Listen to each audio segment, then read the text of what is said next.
Hello Tubesters, Gav again, or should I say hello Tubesters, it's Gav, welcome to another one of my videos. That sounded better.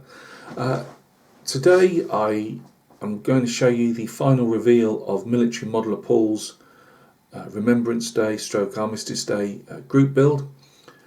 Remembrance Day and Armistice Day in the UK is a day we commemorate our war dead, our fallen in all the conflicts that the country's been in. It was originally came about after the Great War, the First World War, and it's something that's now gone on ever since. I personally will look all the way back to when we first had redcoats. Really, you know, they're all our fallen at the end of the day,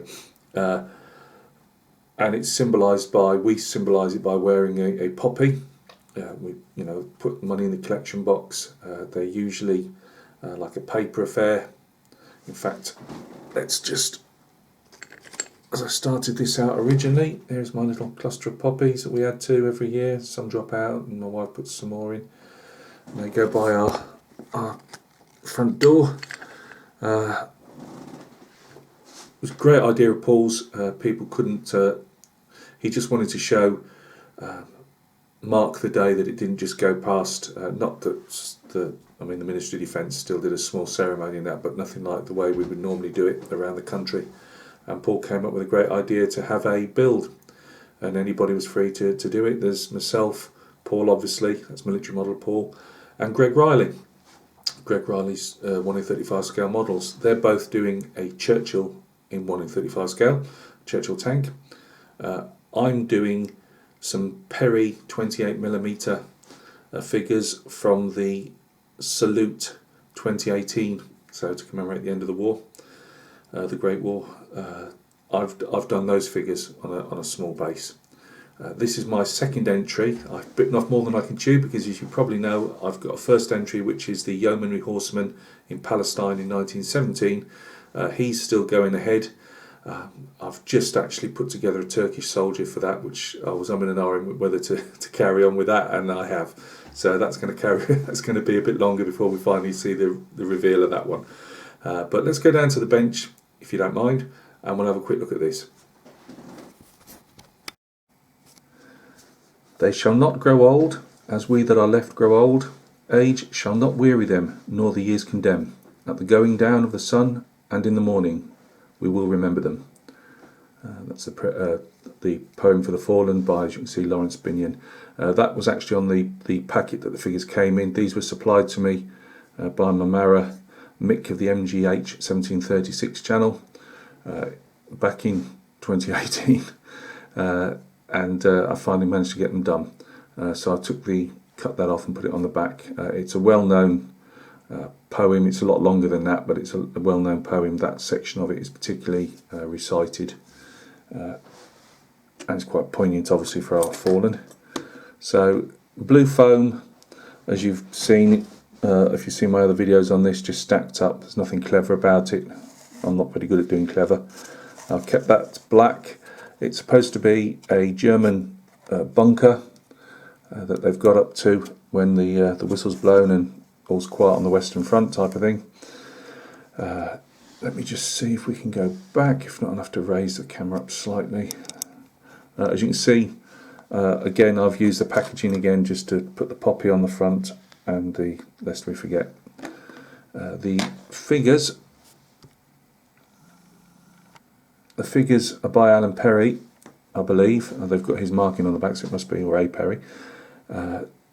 Obviously, Tommy, French infantryman and German infantryman, all sharing some wine at the end when the guns have fallen silent.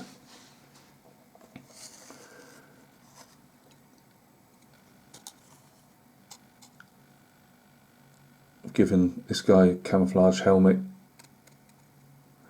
The foam's very good for carving. You can get this rather than buy. I think modelling companies are now noticed that, I think that AK are making one which I'm sure is very good, but this blue foam comes in different sizes. This is just a pile of offcuts I bought. They're all the same size and thickness. but they're very easy to carve, and they'll give you some very good shell holes and things like that. I won't go too much into obviously doing this, because I've done some videos on it in the past. I cut off the figures. Let me just try and find some pointy stick of some description. I cut off the figures and put them separately. That one I left on, well, I didn't leave this figure separate obviously anyway, but I left the pack and the box together on the little casting base that they've got, but rather than cover it in mud. Can we see it all? Doing great with the lights here. I actually made it into a bit of a steel door, or piece of the steel that's come away from the entrance to the bunker. Put some scratches on it. Yes, I have been covering up with rubble where I can see bits of the foot sticking up. But no, it's really nice. After waiting a couple of years to be able to do it, I'm glad I got it done. I thought the base idea, I'd been wanting to do this type of base for these figures for the 2 years. As soon as Mick had posted them up to me, or down to me I should say, I knew what I wanted to do. It was roughly anyway, just to give it a presentation type of look. So yeah, really happy with how it went. Figures are really nice.